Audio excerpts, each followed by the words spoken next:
Hi guys, இனி நம்ம movie ரிவ்யூவில் லவ்லி இந்த படத்துடைய ரிவ்யூ தான் பார்க்க போகிறோம். இந்த படம் ஒரு அட்வென்ச்சர் ஃபீல் குட் மூவியாக தேட்டரில் ரிலீஸ் ஆகிருக்கு. மறக்காமல் செக் அவுட் பண்ணி பாருங்கள். இப்போ இந்த படத்துடைய கதையை பார்த்தரலாம். படத்துடைய ஹீரோ ஒரு கவர்மெண்ட் ஜாப்பில் இருப்பார்.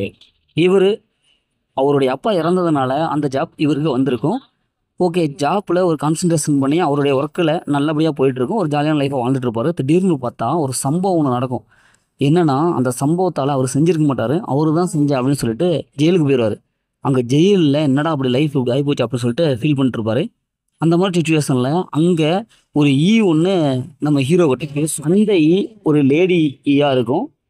உடனே அதுக்கப்புறம் ஹீரோட லைஃப் என்னவா மாறுச்சு, என்ன அப்படி சொல்லிச்சு, இறுதியில் என்னாச்சு அப்படிங்கிறது தான் இந்த படத்துடைய ஒன்லைன். இந்த படத்துடைய பாசிட்டிவ் பார்த்தாவே அந்த வந்து விஎஃப்எக்ஸ் பண்ணியிருப்பாங்க. அந்த காட்சி அப்படியே தத்துரூபமாக இருக்கும். ஒரு வந்து நேரடியாக பேசுகிற மாதிரி இருக்கும். சிறு தட்டாமல் விஎஃப்எக்ஸ் கொண்டு வந்திருப்பாங்க. படத்துடைய ஃபஸ்ட் ஹாஃப் பொறுத்தளவுக்கு ஓரளவுக்கு நார்மலாக போயிட்டுருக்கும். செகண்ட் ஹாஃப் தான் ஓரளவுக்கு இன்ட்ரெஸ்டிங்காக ட்விஸ்ட் அண்ட் டர்னிங்காக இருக்கும். அண்டு நம்ம ஹீரோ இது ரெண்டு பேர்த்துக்கு இருக்கிற அந்த கெமிஸ்ட்ரி நல்லா ஒர்க் அவுட் ஆகும்.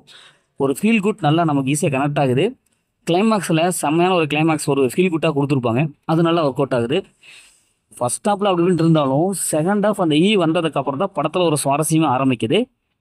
படத்துடைய மியூசிக் அண்ட் சினிமோட்டோகிராஃபிக் ஹை குவாலிட்டி சொல்லப்பட்ட கொடுத்துருக்காங்க.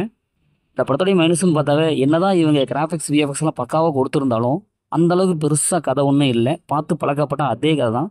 ஃபஸ்ட் ஹாஃப் கொஞ்சம் ஸ்லோவாக போகுது. செகண்ட் ஹாஃப் இன்னும் கொஞ்சம் ஸ்க்ரீன் பிளே கொஞ்சம் ஹை குவாலிட்டியாக கொடுத்துருக்கலாம். அவங்க கொடுக்க தவறிட்டாங்க. இப்போ அதை பார்க்கும்போது பயங்கரமான அட்வென்ச்சர் காட்சியில் இருக்குமோ அப்படின்ட்டு ஆரம்பத்தில் இருந்தது. ஆனால் கடைசியாக கிளைமேக்ஸாக ரொம்ப ஃபீல் குட்டாக முடிச்சிட்டாங்க. இந்த படத்தில் அந்த மாதிரி சீன்ஸில் எதுவுமே இல்லை. மொத்தத்தில் இந்த படம் இப்படி சூப்பராக சுமாராக இருக்கலாம். இந்த படம் ஒரு ஒன் டைம் வாட்சபிள் தான் நான் சொல்கிறேன். மொத்தத்தில் எனக்கு ஃபீல் குட் மூவி பிடிக்கும் அப்படிங்கிறது ஒரு ஒருத்தான மூவி தான். ஓகே, இதேமாரி அடுத்த ஒரு புதிய மூவி ரிவ்யூ சந்திப்போம்.